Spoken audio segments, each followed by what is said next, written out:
Hello mga brad, samahan niyo ako sa breakfast ride na to dahil gusto kong i-introduce sa inyo ang gamit kong navigational device na sinadya para sa mga nagmumotor. Ang meetup place namin mga brad dito sa Caltex Magallanes na alam ko within Makati. At ang kasama natin for this ride mga brad ay walang iba kundi si Neo Moto.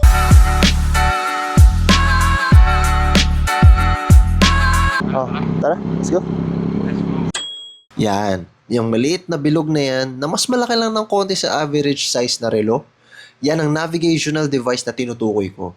Pero bago natin i-review to, intro muna. Let's go!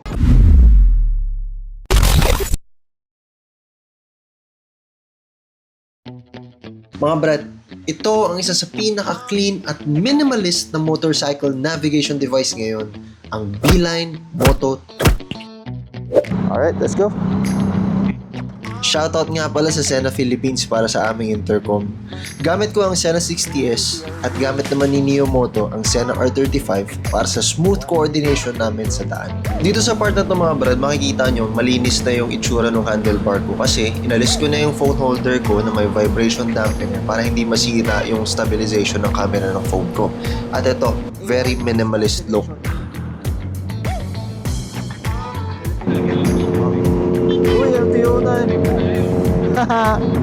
Ang Beeline ay isang UK-based company na kilala sa paggawa ng minimalist at premium motorcycle at bicycle navigation devices. Ang design philosophy nila is simple, clean, at less distraction habang nagra-ride ka sa daan. Pagdating naman sa build quality, premium talaga ang materials na gamit nila. Yung standard version na nakikita nyo sa handlebar ko ay gumagamit ng ASA polymer casing na may mas matibay at mas heat resistant kumpara sa ordinaryong plastic.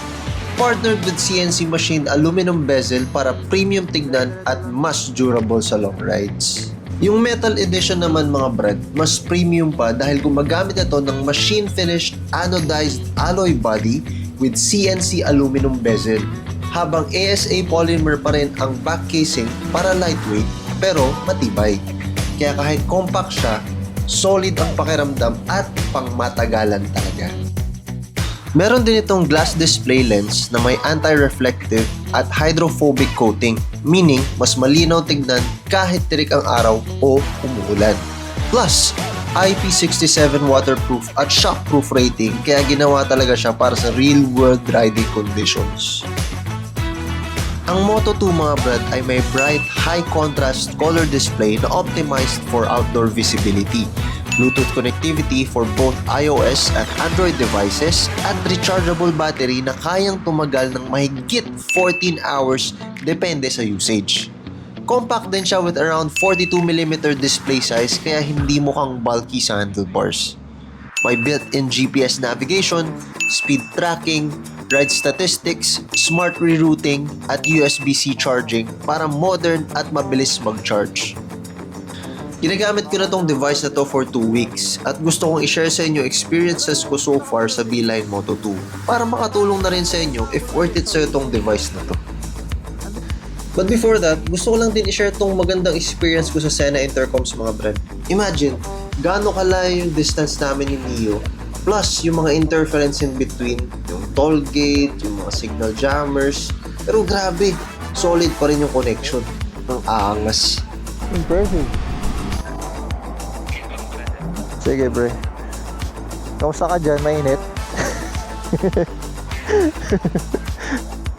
Ang haba na pila, bro, ah.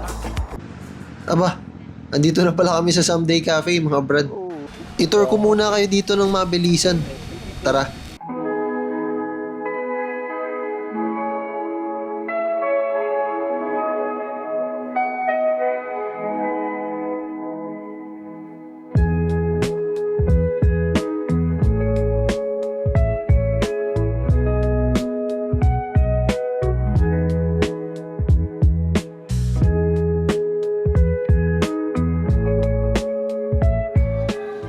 Isa sa nagustuhan ko dito sa Beeline Moto 2 mga brad is pwede mo nang planuhin in advance yung ride mo. Ayan. So ito yung itsura na application niya. So may option dito na planner ride. Then meron kasi akong existing ride. So start tayo ng Ngayon may bago kami pupuntahan. Saan na nga yun, bro? Sa kickstand. Kickstand. Alright. Kickstand Cafe and Brew, Fidinvest. Alright. So, ayun mo lang yan siya dyan. So, bibigyan ka niya ng options, route 1 and route 2. So, ito lang naman kailangan natin. So, kung aalis na kayo, pwede mo siyang i-go. Pero kung hindi pa, pwede mo siyang i-save. And lagay natin kickstand. Save route. Ayan. So, pag na-save mo na siya, pwede mo nang itabi yung phone mo. And then, let's say for example, minount mo na to sa bike mo. No?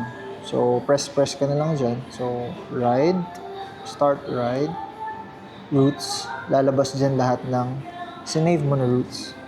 So, since itong kickstand, sinave natin, press lang dito, start ride, ayan. Andyan na siya. So, kahit na nakabulsa na yung phone mo, tapos ito na lang meron sa'yo, dito ka na lang pipindot, hindi ka na ma-hassle sa phone. Ito yung mga nagustuhan ko dito sa Beeline Moto 2 mga brad.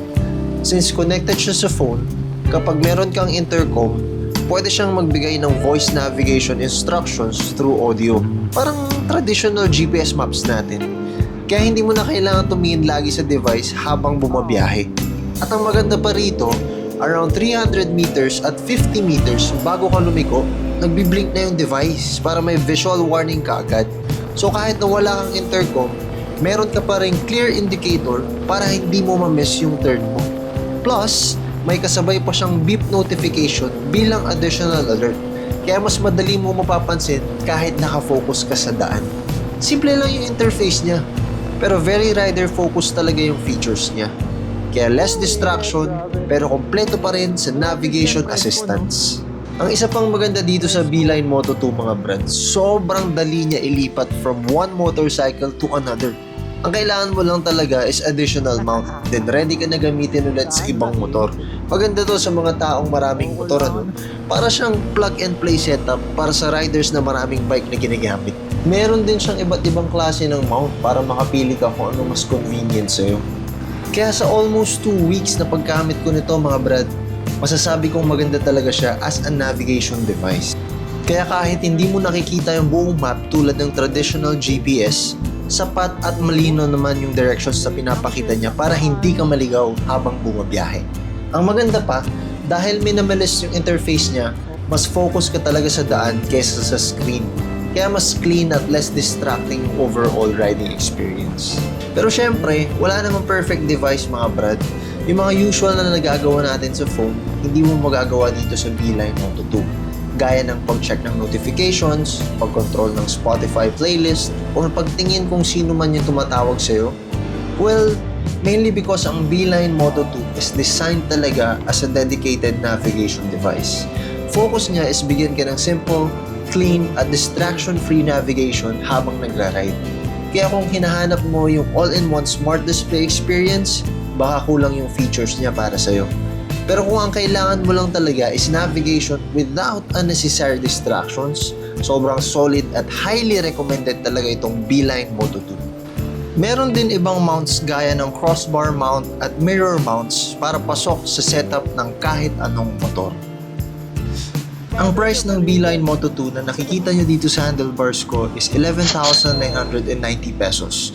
While yung mas premium na all metal edition naman is priced at 13,990 pesos. I'm glad to announce mga brad na nag-restock na ulit si Moto Market, kaya pwede na kayong dumaan sa nearest branch nila or visit motoworld.com.ph para maka-avail nitong laging sold out na navigation device na to.